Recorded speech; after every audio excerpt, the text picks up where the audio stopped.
Suivez ces midis avec Move Africa, un monde nouveau vous appelle.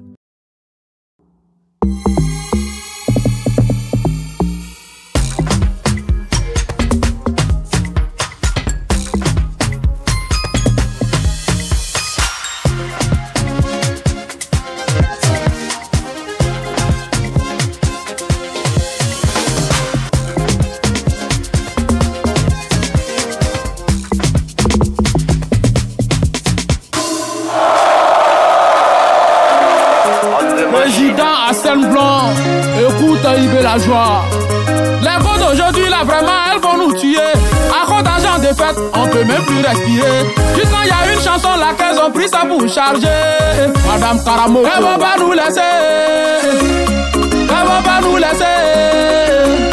Si elles nous ont raté, y en a vu ça. C'est que c'est vrai qu'elle est quittée. Donc elle est là, pression sur nous. Elle veut mettre pression sur nous. Ah bon? Pression sur nous.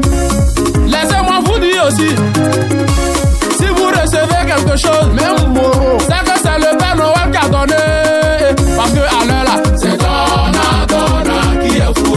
C'est Donna qui est fou. Nous on n'est pas Papa Noël. Oh. Nous on n'est pas Papa Noël. C'est lui qui donne cadeau sans attendre à retour. Oh. Donc à l'heure là, c'est Donna qui est fou. C'est Donna qui est fou. Je vais payer mes chemins. Je vais payer tes habits. Je vais te donner même l'argent de poche. À la fin, tu vas me tromper qui est fou. Tu vas me doubler. Caméléon officiel de Paris. Willy Tombo. Dr. Tilo.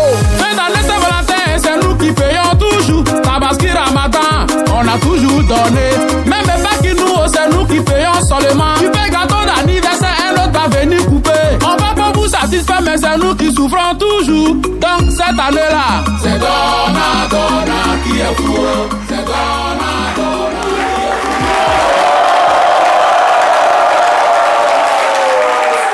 Yves la joie, bonjour, bonjour à vous, merci de nous rejoindre sur RTI1, merci d'être toujours fidèle à votre talk show épicé de la mi-journée, c'est midi bien évidemment.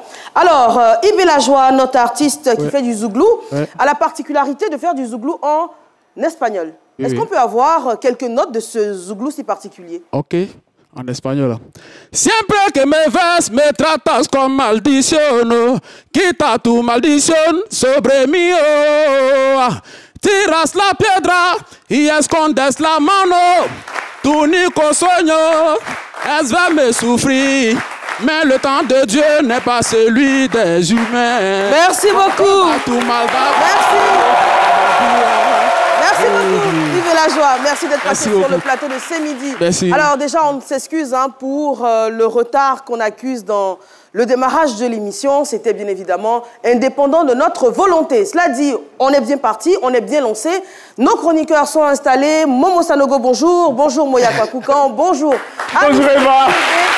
Et puis, celui qui se charge du fil d'actu, vous le savez, c'est Dr. Philo.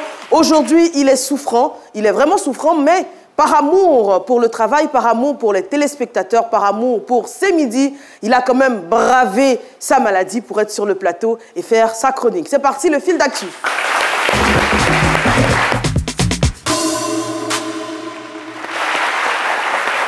Merci.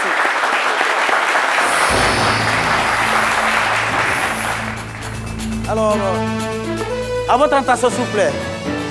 Il n'y aura pas de fil d'actu, comme je le disais, c'est la conscience professionnelle. C'est un palu ambulant, donc je ne peux pas me coucher avec ce palu. Et j'ai l'amour de mon travail, j'ai tenu à être là. Et... Attention. Oui, c'est la perfusion, ça va passer. Voilà. Et déjà, même étant sur le lit d'hôpital, j'ai des informations. Je sais que hier, au palais de justice d'Abidjan, observateur Eben, on a eu le procès. Le verdict a été tombé. Et donc, il va écoper de 1 an d'emprisonnement, dont 6 mois ferme. Et puis 6 mois avec ceci, avec une amende symbolique de 5 millions de francs CFA. Et donc, sur ces... Non, alors l'amende, c'est 5 millions à payer, ouais. À l'État ivoirien et 1 franc symbolique pour la plaignante, hein, selon voilà. Combien pour la plaignante? 1 franc symbolique. 1 franc symbolique. 1 franc, ok, d'accord. 5 millions, c'est pas symbolique. Et donc, rapidement, allons voilà, on donc, avance. sur ces réseaux, il a tenu à dire que non, vraiment, il ne faut pas en vouloir à la plaignante, c'est son droit et elle est une victime et que lui, déjà, il assume toutes ses responsabilités. Donc, deuxième information, on a au Sénégal, le nouveau gouvernement a décidé que tous les ministres qui étaient sous l'ancien gouvernement puissent redonner les véhicules de service et même les maisons. Et donc déjà, les anciens ministres, vous ne soyez pas étonnés de les voir en Oro. Et déjà, les gars de Oro, ils sont déjà contents parce qu'ils vont devoir avoir des clients de luxe. Avoir un ancien ministre dans son taxi Oro, quand même, c'est dégaineux. Alors, donc, la troisième information, on l'a vu sur les réseaux sociaux, un jeune aussi. Voilà quelqu'un comme ça, j'ai pas envie de dire idiot, mais c'est Anne Griff, qui est sur la route de la Maca. Et donc, qui a, à travers une vidéo, brandi une grenade en menaçant ses professeurs. Franchement, il faut parler à nos enfants. Oui, la vidéo est en train de tourner en ce moment. Et donc, il a été interpellé par la gendarmerie. Et donc, elle va répondre de ses actes. Et donc, voilà. C'est pas bien, il faut parler à nos enfants. Voilà les 3 informations que j'avais. Mais merci, Dr. souffrez que je souffre sur ce plateau pendant... D'accord. Prompt rétablissement. On comprend. Merci beaucoup, Dr. Philo. Alors, on va faire entrer notre invité qui buzz parce qu'aujourd'hui, le sujet, il est concernant, c'est un sujet d'actualité, encore plus, vous allez le comprendre dans quelques instants. Mais on va accueillir l'invité qui buzz. Il se nomme Clément Irietra, président fondateur de l'ONG Kavoikiva. C'est ça? Alors, il arrive, va nous dire comment bien prononcer. L'ONG agit pour la promotion du bien-être et de la défense des droits de l'homme et sensibilise et prend en charge les victimes de prostitution et d'exploitation. Il arrive, Monsieur Clément Irietra.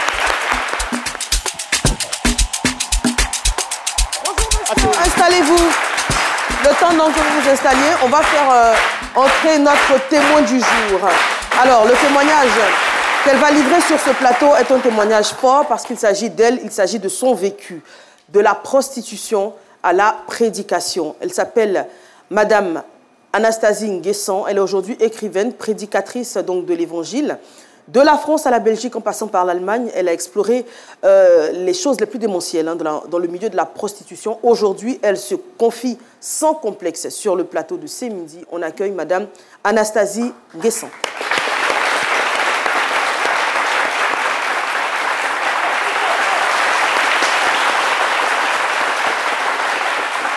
Alors, on va remettre tout ça en place. Bonjour, Madame Nguessan. Merci beaucoup de votre présence. Merci surtout de votre confiance, parce que le témoignage que vous allez nous livrer est rare.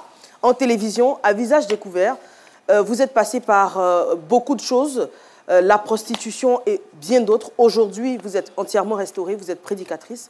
Et vous en avez fait un ouvrage dont on va parler, et puis parler de cette histoire qu'on va tout de suite installer grâce à Adji Raymond et Espérance Kwaku.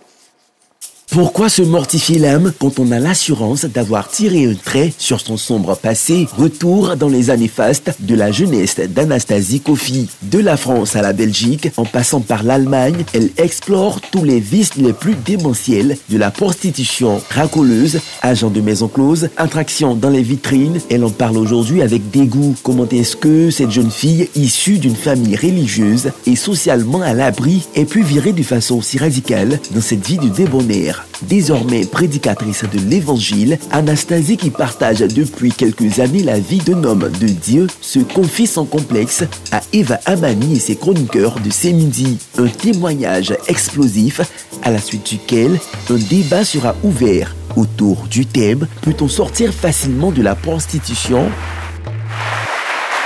Alors, juste avant l'arrivée de Madame Nguessan, on a eu l'installation de Monsieur Clément Irietra. Bonjour monsieur, comment vous vous portez? Ça va bien. Alors, votre ONG prend en charge les victimes de prostitution et d'exploitation. Oui, les enfants qui sont victimes... Les enfants qui sont victimes d'expériences sexuelles. Et ces enfants, dans notre rôle, c'est de les sensibiliser, de les faire sortir de la rue. Très bien. On va en parler, bien évidemment. Après le témoignage, il y aura le débat et vous aurez la latitude d'intervenir. Alors, Madame Nguessan, malheureusement, nous avons accusé du retard dans le démarrage de l'émission, donc on ne pourra pas explorer vraiment le sujet comme on voudrait. Donc, on va y aller, certes rapidement, mais de façon concise.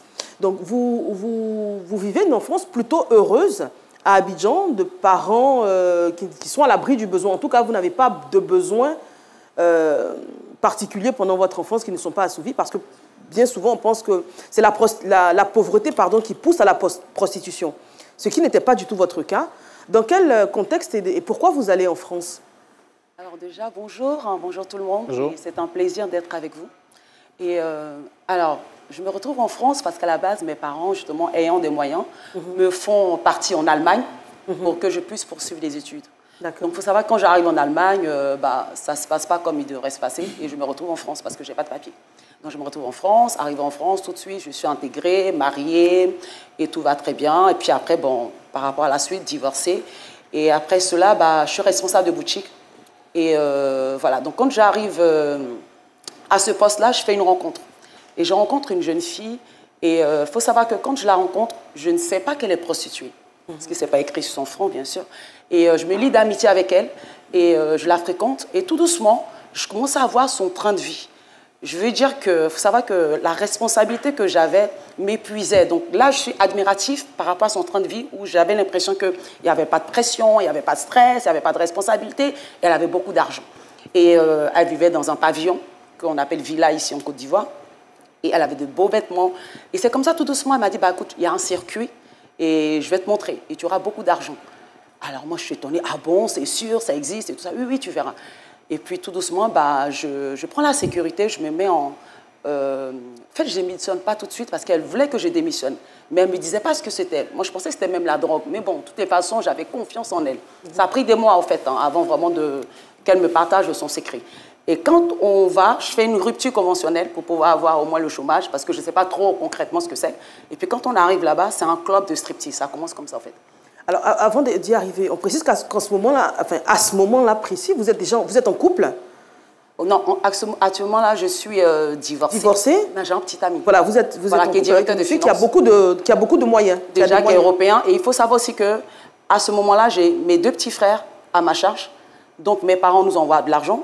Et je vais dire, déjà, j'ai mon salaire de responsable de boutique, j'ai mon petit ami qui gagne bien sa vie, j'ai mes petits frères, donc mon père qui envoie de l'argent, contrairement à ceux qui sont, comment dirais-je, à l'extérieur, Qui font du job. Je vois souvent ça, voilà. Ça m'étonne, mais moi, je n'ai jamais vécu ça, en fait. Donc, du coup, en fait, j'avais aucun problème. Mais je pense que ce qui a fait que je l'ai suivi, c'est vraiment la liberté. Voilà, moi, c'était vraiment en quête de liberté.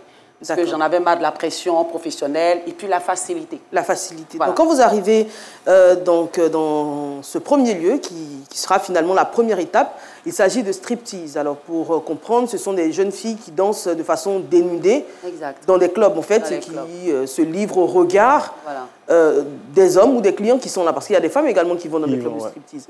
Alors, dans un premier temps, il n'est pas question qu'on vous touche, hein, c'est juste danser et qu'on vous regarde. Alors, il faut savoir, dans ces clubs de striptease, il faut savoir, c'est situé vers les bases de l'armée américaine. Comme ici, le 43e BIMA, mais là-bas, c'est l'armée américaine. Et donc, tu danses sur des pistes. Et à la base, il y a aussi des moyens d'avoir des rapports, mais ce n'est pas obligatoire. Mais c'est vraiment striptease. Et puis, en échange... on vous donne de l'argent. Voilà, on vous donne de l'argent. Plus tu retires, plus on te donne de l'argent. Franchement, j'apprécie bien. Parce que je me dis, waouh, déjà, je suis impressionnée du fait que moi, j'aimais beaucoup aller en boîte de nuit et je dépensais beaucoup d'argent. Et là, j'avais l'impression que je dansais et on me payait. Donc, pourquoi pas, quoi. Et vous dansiez de manière suggestive. Et quand on est jeune, moi, je pensais que, au fait, j'aimais tellement séduire que pour moi, ça va, quoi. C'est des pigeons, donc on y va.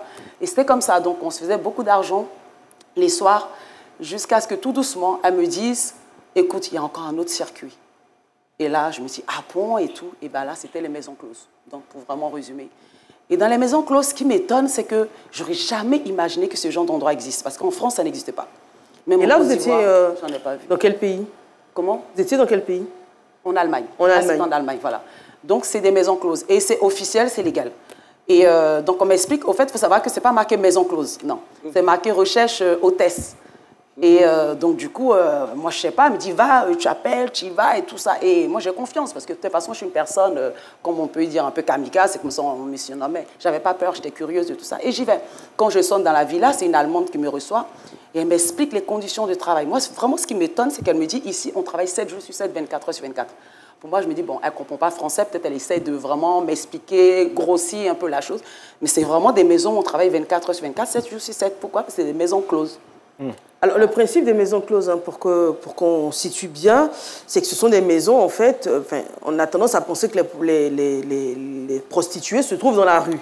Alors que là, c'est une maison où elles sont, où elles vivent. Ça, et là, c'est les clients qui viennent à leur rencontre. Et à tout moment. Pour des prestations. Exact. Ça sonne constamment. Donc, effectivement, il paraît qu'en Allemagne, pour éviter les agressions, les violences, et donc, ils créent ces maisons. Au moins, comme ça, les filles, elles sont protégées. D'accord. Voilà. Finalement, c'est un engrenage. Vous commencez donc par le striptease, vous en arrivez aux maisons closes. Est-ce qu'à un moment, quand vous rendez face à la réalité, vous comprenez ce qu'il s'agit de faire, c'est-à-dire vendre votre corps pour de l'argent, est-ce qu'à ce moment-là, il y a un frein ou ça ne vous pose pas de problème? Il y a un frein, oui et non, mais j'aime pas ce système, en fait, de maison close. Parce que là, c'est plus la séduction, c'est les clients qui sonnent H24 et les filles, elles se mettent là en rond et c'est le client qui choisit. Et là, je me dis, mais attends, dans le club des striptease, c'était nous. Et ce n'était pas le même type de profil. Dans le club des striptease, c'était des gens de l'armée américaine, c'était des jeunes. Donc moi, ça me plaisait. Mais là, c'était carrément des gens de tout âge, 70, 50. Et quand on est jeune, à un moment, on s'est dit, oui, qu'est-ce que je fais là? Donc moi, j'aime pas trop. Et du coup, mon ami, elle me donne un autre circuit. Et l'autre circuit, c'était en Belgique cette fois-ci. Et c'était dans des bars à vitrine. Et encore là, ça n'existait pas en France. Et j'étais très étonnée. Des jeunes femmes, toute une avenue, c'était à Liège, je me souviens comme c'était hier, et on se retrouvait comme ça dans des vitrines, et là par contre je suis restée une journée parce que je n'ai pas supporté. Mais est-ce qu'il y avait moyen de rebrousser chemin, de dire non tout de suite? Il faut savoir que quand on rentre dans ces genres d'endroits, tu ne peux pas repartir tout de suite à une semaine, parce qu'il faudrait que la patronne puisse aussi faire une annonce pour qu'une autre personne puisse prendre la place. Et puis quand tu travailles aussi, il faut savoir que c'est des choses que tu ne sais pas, quand tu arrives là, tu penses que tu es logé dans la villa, non, tu payes, voilà, c'est comme un hôtel.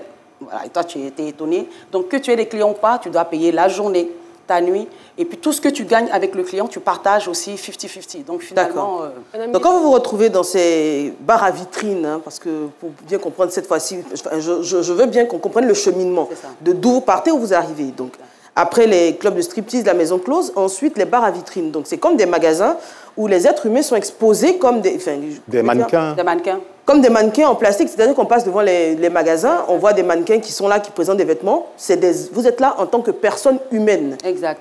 Est-ce qu'à ce moment-là, vous sentez la dégradation de votre condition humaine ou toujours pas? Non, à ce moment-là, je suis choquée, quoi, parce que tu es carrément en lingerie fine. Et c'est toutes les voitures qui passent toute la journée. C'est même pas quelque chose... Au moins, dans la maison close, c'était caché. Mais là, c'est carrément en pleine journée, tout le temps. C'était les 3-8, au fait. Donc, moi, j'avais des horaires du matin. Il y avait une équipe qui passait l'après-midi, une autre équipe de nuit. Moi, j'ai fui justement ces horaires-là professionnels. C'est pas pour me retrouver là. Donc, je suis restée une journée. J'ai réussi à partir. Il fallait rester une semaine, mais moi, j'ai dit pas question.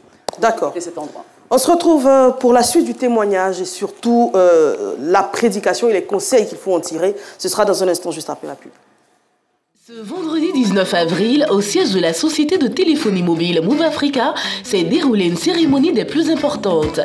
En effet, M. Loussène Sala, directeur général de l'opérateur, a apporté officiellement le soutien de son entreprise à l'athlète Cheikh Salah Cissé, champion olympique et champion du monde de taekwondo. Pour le directeur général de Move Africa, le champion et sa marque épousent les mêmes valeurs. Cheikh Cissé, il correspond à nos valeurs. On partage pratiquement les mêmes valeurs. C'est dans ce sens que nous l'avons choisi. C'est donc un chèque de 10 millions de francs CFA que M. Oussala a remis à Cheikh Cissé pour le soutenir et l'accompagner dans cette mission de représentant et ambassadeur de la Côte d'Ivoire aux JO de Paris 2024. Cet acte aussi m'encourage à donner le meilleur de moi-même lors de ces Jeux Olympiques. Parce que je vois que la Côte d'Ivoire est avec moi, surtout mon partenaire Move Africa est avec moi et je suis très fier. Il faut noter que cette cérémonie s'est déroulée en présence de plusieurs journalistes sportifs, blogueurs et certains membres du comité de direction de Move Africa Côte d'Ivoire. Move Africa, un monde nouveau vous appelle. Merci d'être avec nous. Alors, on va dire merci également à la promotion 2023-2024 des sciences juridiques, économiques et mathématiques de l'université Adama Sanogo du plateau d'Opuy. Alors, les étudiants organiseront à la fin de cette année universitaire, bien sûr, leur cérémonie de graduation. Et on salue le président de la promotion, M. Amadou Fongbe. Nous avons également l'Académie de foot Guesmon de la commune de Ndoussi, précisément dans le village de Bodo, situé à 109 km d'Abidjan. Wow. Et cette école de formation de foot est la meilleure école de formation justement de foot, sport, études en 2019 et vainqueur du tournoi international de Dubaï en août 2023. Wow. Voilà, on va faire un coucou à M. Gay Esmond Kevin qui en est le responsable. Et puis, bien évidemment, on va dire merci à Caro Boutique, toujours présente au rendez-vous de ce midi. Alors, notre invitée du jour, Mme Anastasie Nguessan, nous expliquait donc son périple à travers la prostitution en Europe. À quel moment vous en avez marre? À quel moment vous décidez de quitter ce milieu et pourquoi? Au fait, je me rends compte que je ne sais pas ce que je veux. Parce qu'à chaque fois, je change. Donc, je me retrouve même sur les trottoirs. Donc, ça, c'est sur les Champs-Élysées. À arrêter les voitures et tout ça, ça, c'est encore un autre type de prostitution. Et puis, parce qu'à chaque fois, il y avait un nouveau circuit. Et je me rends compte que, bah oui, je le fais. Mais après, je me dis, ouais, bof, tout ça. Mais je veux dire, vous le faisiez pour l'argent. Comment? Vous le faisiez pour l'argent à la base. Donc, vous gagnez plutôt bien votre vie ou? C'est ça qui est incroyable, c'est que quand je regarde dans le rétroviseur, je me rends compte que je ne sais même pas ce que je voulais. Voilà, ça c'est... Vous gagnez de l'argent quand même, au moins. Ah non, non mais les prostituées, elles gagnent de l'argent. Mais je vais dire que quand on regarde là où j'étais et que les patrons me disaient « mais tu fais quoi là ?» je réalise par là que, en fait, parce que quand les clients venaient, je priais pour parler avec eux. Et c'est pour cela que je suis en train de dire que quand je regarde dans le rétroviseur, je me demande ce que je faisais là. Est-ce que c'est suivre les gens? Est-ce que c'est faire comme les copines? Est-ce que c'est la liberté? Il y avait une sorte d'emprise, peut-être? Voilà, c'est incroyable. Je pense aujourd'hui, c'est pour ça que je dis toujours aux gens, faites attention avec qui vous marchez. Moi, je pense que je suivais mon ami et j'aimais cette liberté. Le fait de voyager, et puis les gens pensaient que je voyageais, mais au fait, j'allais faire ça. Et puis à un moment, j'en ai marre, parce que bah, ce n'est pas ma vie. Déjà, j'étais responsable de boutique, j'aimais travailler. On me prenait tout de suite en entretien d'embauche, donc je retourne au travail. Et là, on me prend en tant que responsable commercial. Je suis commercial B2B. Et puis, je travaille, et là encore, je me rends compte que je ne suis pas satisfaite. Il faut savoir que quand je quitte carrément ce milieu de trottoir, de maison close, j'ai quand même des copains, hein, ça c'est les femmes. Hein. On a toujours 3 à 4, comme on appelle ça, Abidjan, puneux secours. Pour se dire, oui, Abidjan, apparemment, on m'a dit ça, mais 3-4 gars, voilà, c'est la sécurité. Pas toutes, hein? Non, pas toutes. Okay. Mais je parle de jeunes filles entre nous. Et heureusement, ce sont des modèles, ces femmes qui restent vraiment dignes. Mais qu'est-ce que vous avez vécu? Parce que quand on en parle là, on écoute votre témoignage, on a l'impression que c'est idyllique, que tout va bien, etc. Il y a des dangers de la prostitution. Il y a vraiment des énormément de... Quels sont les côtés terrifiants que vous avez vécus? Moi, je n'ai pas vécu de danger. Que vous avez vu? Mais par contre, ce que j'ai vu, c'est que ce que j'ai constaté, c'est que par exemple, les femmes, elles étaient addictes à la cocaïne. Parce que moi, j'ai testé. Voilà. Donc, du coup, je voyais par exemple qu'elles étaient fanées, elles étaient fatiguées, parce qu'on ne dormait pas, au fait. Ça, par contre, j'ai constaté... Vous en avez consommé quand même? Bon, bien sûr, bien sûr. Alors, on précise bien évidemment qu'on ne fait pas la promotion de ce genre de choses. C'est ça, c'est ça. C'est déjà mauvais pour la santé et ensuite, c'est illégal. Il faut le dire sur le plateau. Et toutes ces conséquences, on voit les jeunes femmes fatiguées et tout ça. Et surtout, j'avais l'impression qu'elles ne faisaient rien avec leur argent. Voilà. Parce qu'en fait, moi, je réfléchis beaucoup. Même si je suis les gens, il y a un moment, je me dis, bon, c'est pour gagner de l'argent. Et je demande aux filles, mais vous faites quoi? Vous êtes devenues quoi? Mais finalement, je me rends compte que elles ont toujours besoin d'argent. Elles étaient interdites bancaires. Voilà. Donc, moi, je n'ai pas vécu de violence. Comment? Bien mal acquis ne profite jamais. Exactement. Mais sur ce moment-là, on ne pense pas ça. On s'est dit, peut-être que... Madame Nguessan, moi, j'aimerais savoir la question de la violence, parce qu'on sait que les milieux de prostitution sont très connus pour énormément de violences physiques et psychiques sur les femmes. Est-ce que vous en avez vu? Est-ce que vous avez vu? Enfin, est-ce que vous avez vécu ou est-ce que vous en avez vu? Après, c'est ce que je dis. Je pense que le milieu où j'étais, vu que c'est dans le milieu du luxe, j'ai pas eu affaire à ça. Mais par contre, quand j'allais évangéliser, je vous assure qu'il y a eu des témoignages vraiment des jeunes femmes, puis après les clients finissaient de faire ce qu'ils avaient à faire, ne voulaient pas payer, qu'ils leur mettaient le couteau ici. Donc ça, franchement, des jeunes femmes qui sont fait tabasser. Ça, j'ai eu quand j'allais évangéliser, parce qu'il y a plusieurs types, au fait. Et il y a des femmes, elles n'ont pas le choix. Et je dis, mais pourquoi tu retournes? Mais parce que je n'ai pas le choix, parce que comment je vais faire pour vivre et tout ça. Donc j'ai rencontré ces gens de personnes. Et moi, ce que j'ai connu, c'est qu'il y a beaucoup de solitude. Moi, j'ai connu vraiment une solitude de l'âme.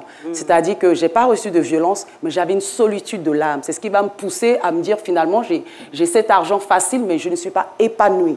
Et quand j'arrive chez moi et que je dors, j'ai l'impression que je ne suis pas heureuse. C'est un sentiment. Parce que le corps, d'accord. Alors, monsieur Clément Iritra, président, fondateur de l'ONG, oui, pour son premier buzz. Bon, ben, je remercie la dame pour son courage. Et concernant ce qu'on appelle la violence au niveau des enfants. Depuis 2003, quand Vautier va intervenir dans ce milieu, les filles qui sont victimes d'expériences sexuelles. Et comme elle le dit, il y a certaines filles, peut-être aujourd'hui on va dans la rue, dans les marchés gros, etc. On dit tenter bagage. C'est des filles qui sont peut-être confiées aux gens. Et ces filles-là, une fois que, bon, quand les personnes viennent avec ces filles-là ici à Abidjan, à force de les maltraiter, des fois les enfants se retrouvent dans la rue. Et quand les enfants se trouvent dans la rue, pour s'en sortir, il y a les boyfriends que les enfants trouvent. Des fois, qui donnent ce qu'ils appellent leurs rivaux. C'est la drogue. D'accord. Et ils mettent dans le garba pour donner aux enfants. Des fois, quand les enfants consomment le garba, elles sont droguées. Il peut y avoir plus de 10 personnes, des fois 15 personnes qui violent ces filles-là. Et ils appellent ça, c'est une manière d'initier ces filles. Et là... Une minute. Une minute, le buzz. On en aura deux autres. Vous pourrez expliquer. Alors, moi, j'aimerais, parce qu'il est question ici de faire de la sensibilisation. Parce que là, jusque-là, on a le côté, je dirais peut-être glamour, le côté où on gagne de l'argent. Alors, pourquoi vous quittez ce milieu-là? Et c'est ce que j'expliquais justement. Il y a ce côté glamour, mais il y a quand même ce côté solitude qu'on n'arrive pas à exprimer. Et il n'y a pas de mots, en fait. C'est même pas l'argent. C'est que quand vous rentrez chez vous, vous vous sentez sale. Vous vous sentez indigne. Vous vous dites que j'ai reçu des valeurs. Vous vous souvenez de ça. Moi, mes parents m'ont vraiment aimé. Ça, c'est incroyable. Et je me dis, mais attends, c'est pas moi, quoi. Et quand je suis avec ces filles, c'est pas moi. Et c'est ça qui fait qu'à un moment, je me retrouve dans ce cri de cœur. Et déjà, je vais à l'église. J'ai l'impression, voilà, je ne suis pas épanouie, je ne suis pas satisfaite, jusqu'à ce qu'à un moment, ben voilà, je vais être dans cette chambre où je raconte dans mon témoignage et crier à Dieu. Parce que j'avais l'impression que moi-même, je ne savais pas où j'en étais. Je cherchais un secours parce que j'ai connu de l'argent depuis que je suis enfant. Après, j'avais des copains qui avaient de l'oseille. Après ça, j'ai eu, comment dirais-je, j'ai connu ce milieu-là. Mais finalement, je ne suis pas épanouie. Et c'est ça, c'était la souffrance de l'âme. Et je n'ai pas connu de violence, mais c'était la souffrance de l'âme. Et ça, avec cette souffrance de l'âme-là, j'ai crié à Dieu. Et quand j'ai crié à Dieu, Jésus m'apparaît. Et quand Jésus m'apparaît, subitement, naturellement, je réalise que j'ai de la valeur. Je réalise que je suis importante. Je pleure toutes les larmes de mon corps. Je vois toute ma vie défiler. Et moi, dans ma tête, en tant qu'ancienne prostituée, sachant que je me cachais, je pensais que même la religion, je n'étais pas assez parfaite ou digne pour la religion. Donc, je ne pouvais même pas imaginer que Christ puisse m'apparaître. Et je pleurais, je pleurais. À partir de cet instant, quand je sors de là, je comprends que l'amour que Dieu a pour moi, je peux le voir dans les yeux d'un homme. Et je ne le vois plus en tant qu'un pigeon, mais je manifeste de l'amour, de la compassion. Et ça change toute ma vie. Et ma vie prend un sens. Tous les vêtements que j'avais, les petites jupes, au fait, je vais maintenant mettre un mot. Je comprends que je cherchais à plaire. Au fait, moi, c'était ça. Et là, plus tard, je vous dis, j'ai rencontré beaucoup de filles, les parents ont des moyens, elles font des études, mais elles sont dedans, elles ne savent pas pourquoi. Parce qu'il y a des femmes, c'est pas forcément, il y a plusieurs facteurs qui poussent les gens à la prostitution, mais il y a beaucoup de femmes, c'est vraiment ce côté, elles ont envie d'exister, elles ont envie de se sentir aimées. Et moi, c'était ça. Alors aujourd'hui, vous avez changé de vie, vous êtes prédicatrice, on l'a dit, vous êtes mariée, vous êtes maman de 3 enfants. Et vous racontez votre témoignage dans l'ouvrage. Vous êtes aujourd'hui sur notre plateau télé. Je vous l'ai dit, vous témoignez à visage découvert. On vous en remercie déjà. Est-ce que le fait de... Vous n'avez pas peur du jugement? Déjà, comme vos parents ont vu et lu le livre, votre époux qui a connu votre passé, etc. Est-ce que vous n'avez pas eu peur d'être jugé? Non, parce que je pense que c'est un miracle, au fait. Vous savez, moi, c'est un miracle au point où j'ai envie d'aller sauver toute la terre, si je peux le dire ainsi. Donc, au fait, je ne pense même pas à tout ce que les gens vont dire. Ce n'est pas ça ma préoccupation, de me dire il y a des gens qui souffrent. Il y a des personnes qui pensent que Dieu ne les aime pas, parce que moi, j'étais dans ce cas. Il y a des personnes qui pensent qu'elles ne sont pas dignes, parce que si, parce que ça. Et j'ai juste envie de leur dire, au fait, je me suis rendu compte que j'ai rencontré un Dieu qui n'a aucun regard de jugement sur nos vies. Et là, je me dis, ben, il faut aller dire à ces filles-là, ne restez pas comme ça, ne pensez pas que vous êtes tellement souillés. Moi, mon mari, par exemple, c'est quelqu'un, avant de se marier, déjà, je le connaissais au collège. Lui, il est resté chrétien. Moi, je me moquais de lui. Je venais avec ma cigarette comme ça pour penser. Il est resté, il avait 37 ans quand on s'est marié. Il n'avait jamais eu de rapport sexuel. Je suis sa première femme. Donc, j'explique aux gens qu'il y a de l'espoir.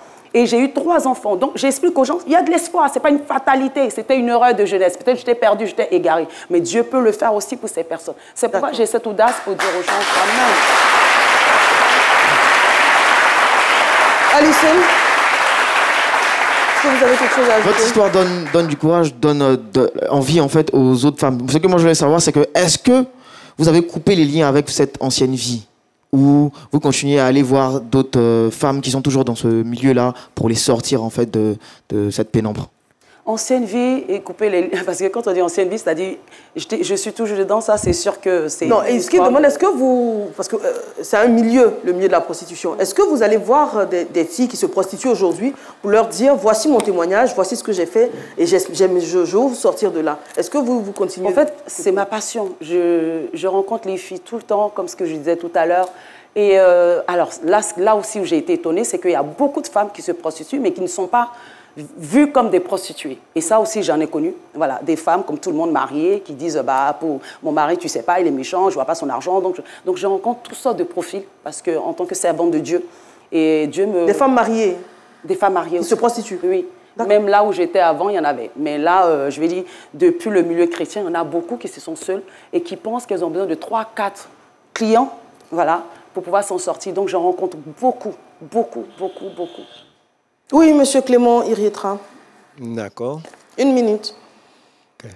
Donc, je disais tout à l'heure, avec les filles qui étaient droguées, donc notre rôle, c'est d'approcher ces filles-là et pour les faire sortir dans les ghettos, de la rue, pour les sensibiliser. Surtout les filles qui sont victimes d'expériences sexuelles. Donc, c'est pourquoi je suis en train de dire que la dame, ce qu'elle est en train de dire, vraiment, il faut beaucoup l'encourager.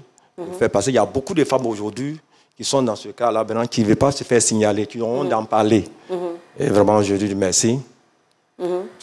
Merci. D'accord. Ah, vous avez encore du temps, hein? Vous avez encore 30 secondes. C'est pas grave, on va aller tout de suite à la pub. Deuxième coupure publicitaire, à tout de suite. Ce vendredi 19 avril, au siège de la société de téléphonie mobile Move Africa, s'est déroulée une cérémonie des plus importantes. En effet, M. Lousseinou Salah, directeur général de l'opérateur, a apporté officiellement le soutien de son entreprise à l'athlète Cheikh Salah Cissé, champion olympique et champion du monde de taekwondo. Pour le directeur général de Move Africa, le champion et sa marque épousent les mêmes valeurs. Cheikh Cissé, il correspond à nos valeurs. On partage pratiquement les mêmes valeurs. C'est dans ce sens que nous l'avons choisi.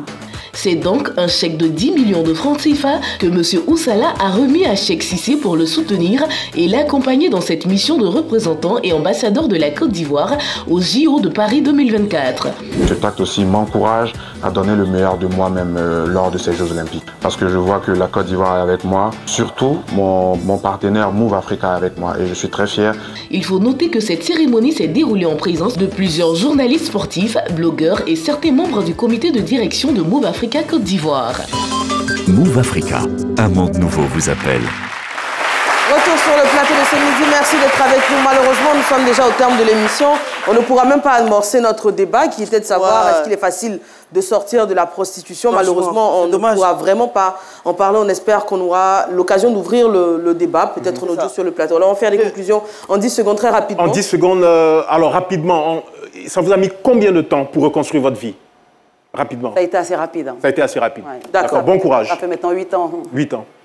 Sortir de la prostitution, ça demande un accompagnement physique, sanitaire et émotionnel. Et je pense que c'est important qu'il y ait des associations comme celle de notre invité témoin pour aider les jeunes dames à en sortir. Et il y a aussi des jeunes monsieur. Exactement. Ça, c'est pas vrai.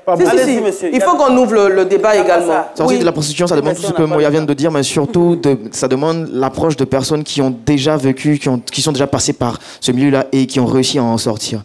Et je pense que ce genre de modèle-là peut véritablement aider le maximum de personnes à sortir de ce milieu sombre. Moi, je voudrais vous remercier pour votre témoignage. C'est dommage qu'on n'a pas eu assez de temps, mais vous incitez à aller vers ces hameaux-là ici, ces endroits de prostitution à Abidjan ici, et puis partagez votre parole avec ces personnes-là. Si vous avez des difficultés, j'en connais, il y a même des sites. Je vais vous emmener là-bas, pas parce que je me prostitue, parce qu'on en parle autour de moi. Et nous allons voir comment Monsieur Iriebi, Monsieur Irietra, 10 secondes, votre dernier mot en 10 secondes, le micro. Oui, en fait, c'est la sensibilisation aux jeunes filles qu'on les fait croire que des fois ici à Abidjan, Oui. On a fait croire quoi? Dites vite. Hein? D'accord, madame, désolée, madame Anastasie Nguessan, merci beaucoup de votre passage sur le plateau. On rappelle que le livre est disponible de la prostitution à la prédication. Merci encore une fois à Caro Boutique, merci à notre public, les établissements Adama Sanogo et l'Académie de foot Guestmon. Rendez-vous est pris pour demain, même heure, même canal.